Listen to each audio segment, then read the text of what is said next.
Affairs don't begin in the bedroom, they begin in childhood. In the part of you that decided she needed to bury her truth just to be loved. The part that's now screaming to be seen. I'm Alex Croxford, and this is the Deeper Love podcast, where we name the shame, face the guilt, and help you find your way back to yourself. So let's begin. I never thought that I would be the kind of woman that cheated on her husband. And I'm guessing neither did you. Most of us think that affairs are about lust or about excitement or even the other person. But for me, and I believe actually for a lot of other women, it was about something I didn't even realize was missing my whole life. I know that in series 1 of the Deeper Love podcast, I did share my story. But this time, I'm going to share it specifically through a lens for people who have also cheated on their partners or their ex-partners. And I really want to share this as an opportunity for you to feel like you are not alone in where you're at right now. And I really understand the depths of shame and guilt and darkness that we can be taken to when we have done something that is so outside of our value set, that we've hurt somebody that we loved so much, that we feel that we have potentially destroyed our entire life. I really get it. And I want to share my experience so that if that is where you're at right now, first of all, I want you to know that you're not alone. And second of all, I want you to know that there is a way through. There is a way to the other side. You don't have to live your life trapped in the guilt and the shame spiral forever. I'm going back to a few years ago before this even happened. I want to paint a picture for you. I was your atypical, successful, career-driven 30-something-year-old woman living in East London. I was strong, I was capable, I was a television executive, I was holding it all together. I was the one that never really cried. I just got on with it. I had a really, really stressful job in the TV industry, and I actually look back and I think, my God, how did I do that? How did I not break down? But I was really just dedicated to pushing on through. I didn't really feel like there was any other way for me to be or any other possibility. I had to not show any signs of weakness because that to me was success. It barely cried. I think maybe I cried in front of my ex-husband. I could probably count on my hand the number of times I cried until I shared with him about the fact that I had been unfaithful. So yeah, I literally didn't know how I felt from one moment to the next. I was holding a lot of pain around struggling to conceive with my ex-husband. We had got married and then quite quickly I had come off the pill to try and have a baby. And my periods were completely all over the place. It was suddenly this kind of perfect life that I had created, one where I'd neatly ticked everything off the list that society told me that I needed to be happy. I had the husband, I had the successful 100 grand a year job, I had the house in East London with the extensions, I had the group of friends that I'd party with every weekend. I was really skinny because I basically underate. I went to the gym 6 times a week. I was ticking everything off the list that I thought I had to do in order to be a successful, happy 30-something-year-old woman. But really, I was unhappy, deeply unhappy inside, especially when really I'd started to discover that perhaps everything that I wanted to tick off in my life wasn't actually going to be as easy as I thought it was. And I thought having babies or having children was the next thing to tick off the list because, that's what you do. That's the next thing that you're meant to achieve. But deep down, I hated the way that I looked.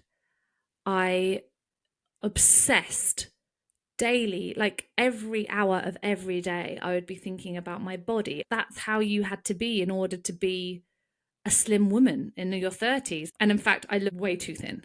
Like I look ill. I remember feeling so low. I was trying to run away from the grief of not being able to conceive through eating less calories, through exercising more. And I wasn't talking about how I felt with anybody because quite honestly, I didn't know.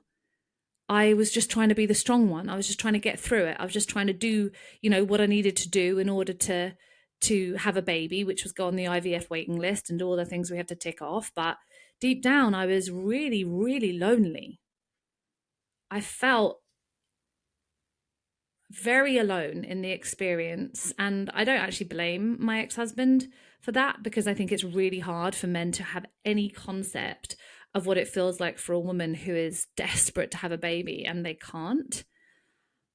And I also wasn't able to really vocalize my experience. I felt like I was experiencing so many feelings that I didn't know how to have. They felt overwhelming. And that loneliness within the marriage was also exacerbated by the fact that we were leading very separate lives.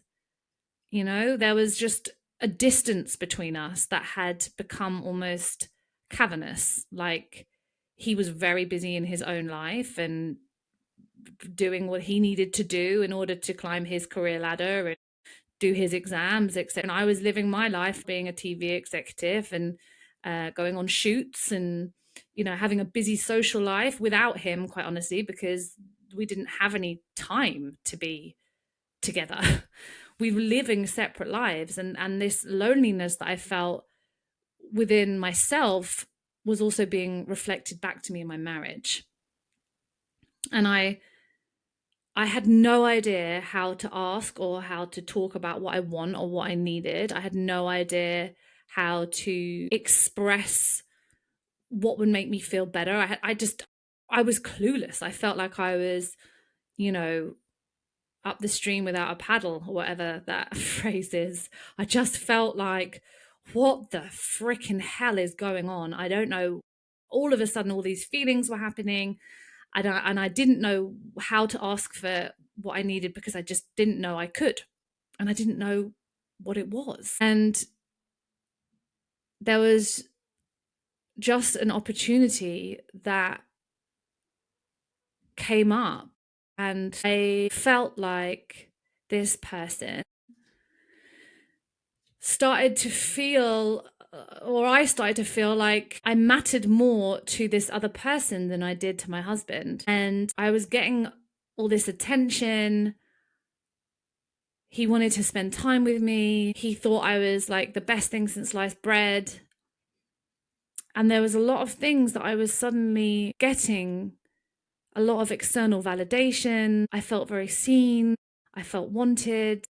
All of the things that I didn't realize was missing at home at the same time as me not being able to process the grief of the infertility. So there's this real like amalgamation of like, it was just a complete clusterfuck, if I'm honest. It was just like everything bubbled up and over. And because of the disconnection I had with myself, I had no idea how I really felt in my marriage. Like people say now on my Instagram, why didn't you just leave him? You should have left him. Sure. Like I didn't know how unhappy I was. I had no idea. There was not one part of me that thought I should leave my marriage. Not one part. I was so confused. I still really loved my husband. I wanted to be with my then husband. I didn't want to leave him for this other person.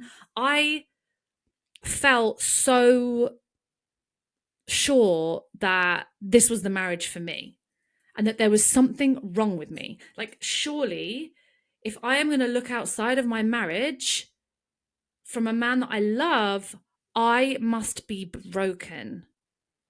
And that's all that I could make sense of it. I must be a broken person. I must be a broken human. What on earth am I doing? How on earth could I hurt somebody that I love this much? And like, I couldn't even really call what happened with me an affair. I don't even know how you define an affair, if I'm honest. But I cheated several times with the same person over a period of months. The truth is, we didn't even have full blown sex.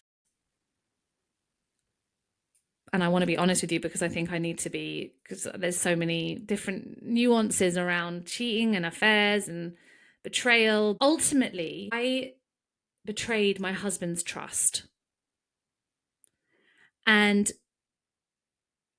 I didn't realize how unhappy I was in my marriage. And that was honestly the truth. And even deeper than that, I didn't realize how unhappy I was in myself. But it was the shock of realizing I could betray somebody that I loved and betray my own values. Like, I really could not believe that I could do this to a man that I loved, to the man that I had a life with, that I owned a house with, that I had a whole friendship group with. Like, I was shocked. But it happened. And as I began to try and move away through this, like, I had no idea how to get through this, to be honest with you. I tried to forget about it. I tried to push it down. I hoped that if I could just forget about it, I don't have to tell my husband. We can just pretend it never happened. I will just swallow it down and keep going with life and just never have to actually share and ruin potentially our marriage, his life. What he was going through in his life as well meant that if I told him, it was going to potentially put a stop to that too. I just had no choice. And I felt so panicked and afraid and scared. And again, all these feelings that I was having, which again, I'd never allowed myself to feel before. And I did not know what to do with them. It felt completely overwhelming. And for 2 years, I tried to push it all down. But I honestly felt like I was going mad. Like, I couldn't keep living that way. And I realized I needed some help. Like, I was hiding in the toilets, like almost having a panic attack, even though I didn't know that was what was happening. But I would just be in the toilets crying and struggling to breathe. And I would walk to work and have this huge, like, weight pressing on my chest, feeling like I was like the world was caving in. I'd be looking around all the time trying to figure out, has anybody else had an affair? Have you had an affair? Have you done anything? Have you cheated on your husband? I'd be constantly like thinking about, how could I do it? What I've done? Will he ever find out? Am I a bad person? Do I need to tell him? Like, it was occupying 99% of my thoughts at the same time of going through so many stressful things in my life as well. And it got to a point where I knew I couldn't keep going like this. I had to get some help. And at that time, it wasn't necessarily to save the marriage. It was actually, if I'm honest with you, it was to fix myself. I honestly thought I was so broken, I was so bad that I have to fix myself. And really, I didn't actually go for a therapist. The joke is that I didn't even know I didn't really realize that I was going through any trauma. I didn't think I needed therapy. I didn't know what I needed. But I found a coach on Instagram who ended up being my mentor for years. And I ended up studying with her too.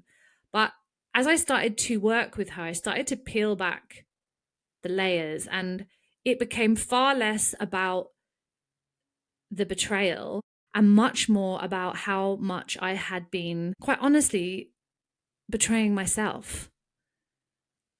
Like, I realized I had no emotional safety within myself. I had to learn. I didn't know what I really wanted in my life. Let's take a pause here. If you have cheated, whether it was a kiss, an affair, or even a connection you never told anyone about, and you're still carrying the shame, the guilt, and the story that you ruined everything, you don't have to keep holding that alone. Every other week, I host live 90-minute softening sessions on Zoom, which is a healing circle for women who have betrayed someone they love and broken their own heart in the process. We go to the root of what really happened, meet the part of you still holding pain, and begin releasing the shame that's been keeping you stuck. You'll feel lighter in your body, calmer in your heart, and more able to move forward with compassion for yourself. The link to join the next one is in the show notes. I would love to see you there. I'd just been going on this path of what everybody else had told me to do the whole time, go to university, get a job, work your way up the ladder, buy a house, have a husband, have children. And obviously that's when it all went tits. Or maybe it didn't go tits. I actually think that's when I woke up. But I really had to see where I had been abandoning myself over and over and over just to be loved. I'd be squashing down if something had upset me. I had not been speaking my truth. If there was something that had happened that I needed to address, I would hide it. I would say yes when I meant no. I had no boundaries. I consistently pursued the idea of perfection as the ultimate ideal of how to live my life, of what I thought I needed to be, of how I needed to look, of how I needed to talk, of how I needed to constantly be on the treadmill of achievements. And this journey of healing was, I'm not going to lie to you, it was not easy. It was really hard because it was unpacking everything that I thought I knew myself to be, which was this high achieving perfectionist, to discover that underneath that, I was a really messy human, just like all of us. I was messy. I was raw. I had emotions. I did things to hurt people. I was not the good girl. I mean, I was this confusing mixture of the good girl that liked to party. So it was like I would almost rebel against the good girl successful one with the partying. And if I'm honest with you, I really believe that a part of the cheating was also a rebellion against these years of feeling so suppressed. And the suppression was only from the beliefs that I carried about who I had to be in the world, was only through the decisions that I made of how I thought I had to be in order to be loved. And I thought I had to look perfect. I thought I had to be perfect. I thought I had to not speak up. I thought I had to not have needs. I thought I had to not have any wants. I just wanted to be like the easy breezy wife, the one that was really easy to love, that no one really, I wasn't a problem. I was just so easy. I looked good. I was easy to love. But what I really saw deeply alongside all of the work I was doing with my own coach, I realized how terrified I was of using my voice, of speaking my truth. I was petrified of it. And it's what got me into, the pickle that I was in. There was this real disconnect between my internal experience and my external experience. Everything on the outside looked so right, and inside I felt wrong. And the truth is that after I told him, we went on a journey of trying to recover our marriage. We had a couples therapist. We started to explore, the ways in which we had a lot of codependency in our marriage. And really, one of the biggest wake up calls for me was in one of the sessions where I was sharing that I needed him to be more emotionally available. I never know how he felt. And I felt like he was hard to get to, and all of these things, thinking that I was really easy to love. I really honestly thought that I was this fluffy ball of love. And he turned to me and he was like, I feel exactly the same way about you. And I was like, shit. Bang goes the idea that I'm, again, perfect at being loved. I had to really look at myself. I had to look at what I was showing to the world and what actually was going on inside. And the truth is, when you are disconnected from yourself, you can't deeply connect to someone else. And the intimacy, which is into me see, that I lacked or we lacked in our marriage, meant that I was looking for something. I was looking for so many things. It's like can't even fit it all into this podcast, but I was looking for so many things on the outside of me that actually I really needed to find within me. And I really believe that the betrayal was a wake-up call.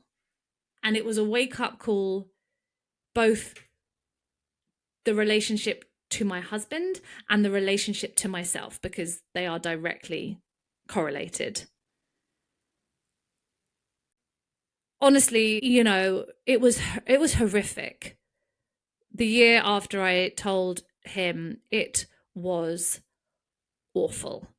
Like, the darkness, the wishing that I didn't exist at some times, that I could just literally crawl under a rock and never be seen again. I honestly considered taking my own life. I felt so much guilt and so much shame, and I just was so adamant that I loved him so much and I wanted to be with him. We really tried. We did really try. Like, we separated, we lived in different places, we had couples therapy, I had coaching, I was doing all sorts of body work, I was doing breath work, you name it. I was trying to find ways to break free from this pattern, because the thing is that as I started to work with my coach, I started to see that this pattern had been happening in all my previous relationships.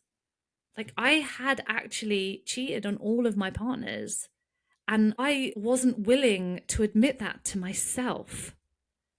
And I had to look in the mirror and see this really, like, shadowy part, a part of me that I had tried to reject, that I tried to push away, that I didn't want to admit was there. But when I finally couldn't run from it, because it had happened in my marriage, it meant I had to face myself.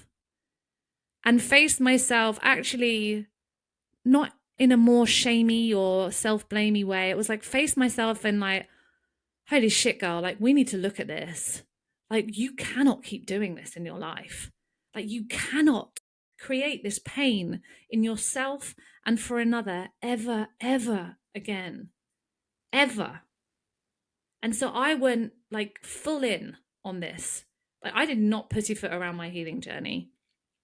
It was like, someone asked me the other day what I had done on my healing journey, and I listed all the things off that I have done, and we'll save that for another podcast. But I did not hold back. I was so adamant that I had to heal this from the root. And I am so grateful, even though it did cost me. In the end, my marriage ended, and it cost me my whole other life. Like, nothing about my life now is the same as it was 6 years ago. Nothing. Where I live, what I do for a job, my friends, my partner, maybe my car is the same. That's it.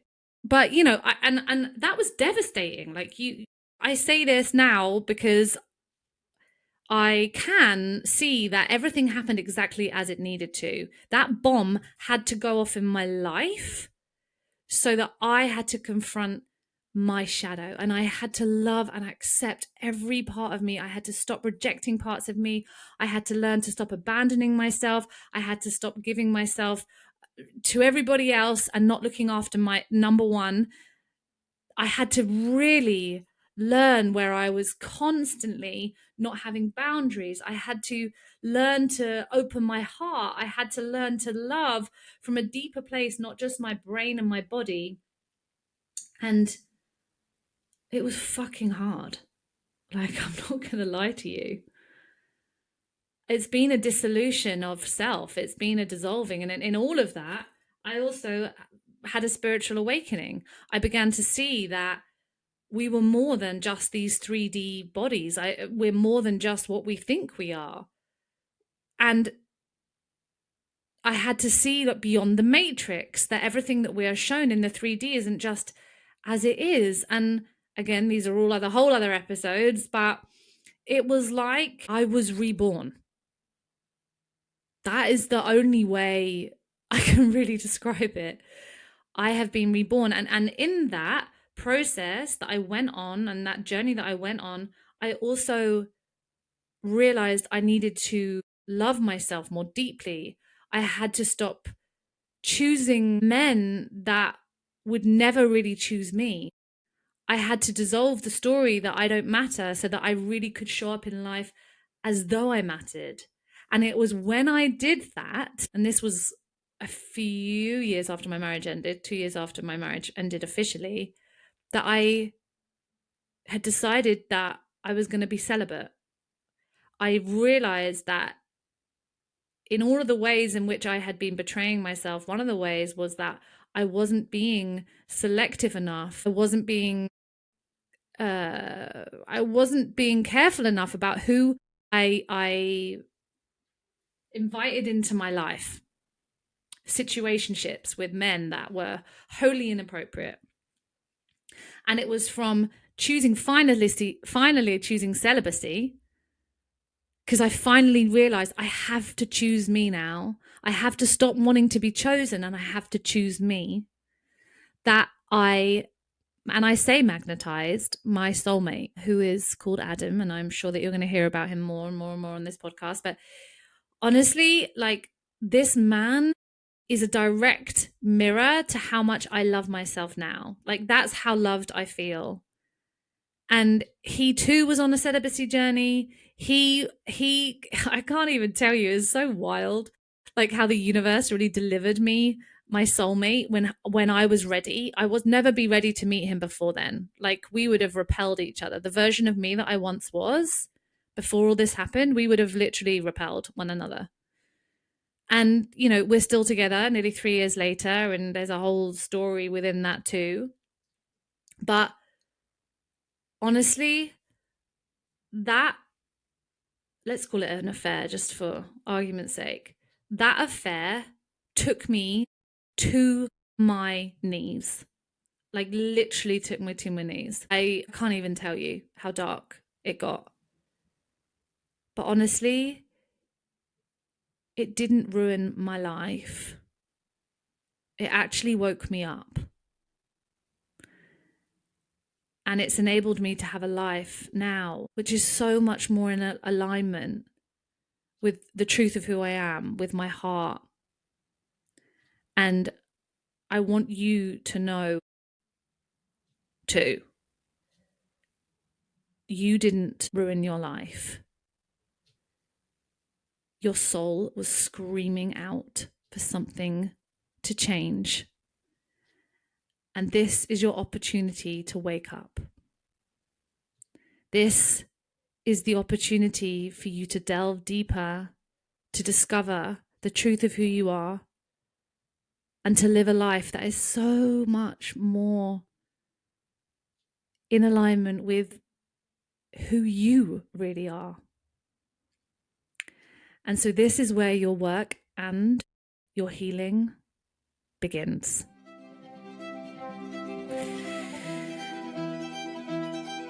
Thank you for listening to the Deeper Love podcast. If today's episode spoke to you, hit subscribe so you don't miss the next one. And if you're ready to go deeper, you'll find all the ways to work with me in the show notes. Until next time.